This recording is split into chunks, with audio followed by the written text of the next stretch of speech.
yeah, you go ahead and do this little thing that you want to do. You go ahead and pursue this dream that you have, but you'll be sorry. You know, it'll end in tears and you'll be sorry. You'll be back and you'll be sorry. It's kind of my way of being a little bit cheeky and kind of asking the question, yeah, who's sorry now? Whose tears are we crying now? Is, I think, the kind of spirit of that title. Hi, my name is Pamela Phatsimo Sunstrum, and I'm really excited to present a new installation here at the Barbican called It Will End in Tears. I began with this hope of complicating this femme fatale character. It's a character that we all recognize, right? I've described her as the typical dangerous woman who comes into the detective's office sort of swirling with cigarette smoke and long red nails and lipstick and a fur stole over her shoulders, and using this kind of very patriarchal image of sexuality to get what she wants. I found that such a dissatisfying image of women, but also of women who are in their power, women who are operating within their own kind of sense of desire or their own vision. Bettina is kind of meant to be that complex character that we see as both vulnerable and incredibly powerful, as being kind of undesired and also extremely desirable, because I think that's so much more real and that offers so much more nuance, which I think, you know, nuance and liminality go really hand in hand, that it's really easy to control people when there are these kind of strict understandings of what motivates us or what we want. I think that's what's great about imagining and theater and these sets that we've used, is that it's a nice kind of physical reminder of the artifice of it all. Any system can be unbuilt and any other system can be built in its place. And it's such a powerful idea that just by deciding in a moment that can start to impact the real world through the act of imagining. Something about being in between or escaping category seems to be a real problem for systems of power, as we can see around us all the time. And drawing feels like that, feels like something always in flux, something always about to be something else. It's, I think, why in the way that I paint and draw, I leave so much of the history of making in the work.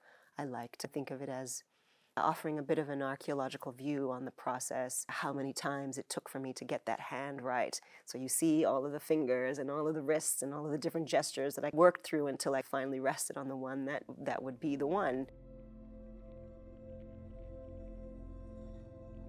When I learned that the curve was initially a non-space, a space that wasn't meant for any actual use, but was meant to kind of serve a function of containing the sound from the concert hall, again, I was like, oh, perfect. This is that kind of weird liminal space, that space where I seem to do my best, where I'm kind of in between one thing and another.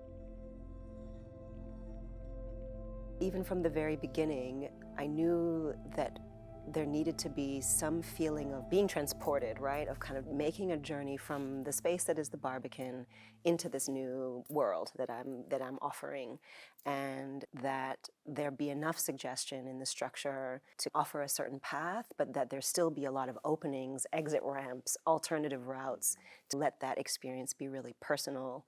That was really the hope, that they felt that they'd been through a little bit of a portal or something, or gone through some kind of a process, and that they were now somewhere else.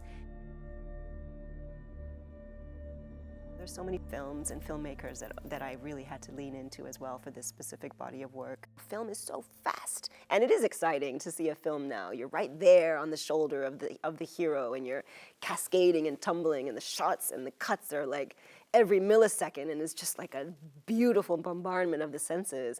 But then to compare that to sort of mid-century film, which is so gloriously slow and relies on the frame, and that's something that became so important in this exhibition too. How many framing devices can we offer to slow that gaze? So the static nature of the panel is one nice framing device, but then the framing device offered by all these doorways and windows and pass-throughs and look-throughs, that your view is obscured but almost not, so that you can kind of see something else and it compels you to go forward. So that slowness, I think, comes from this early forms in film.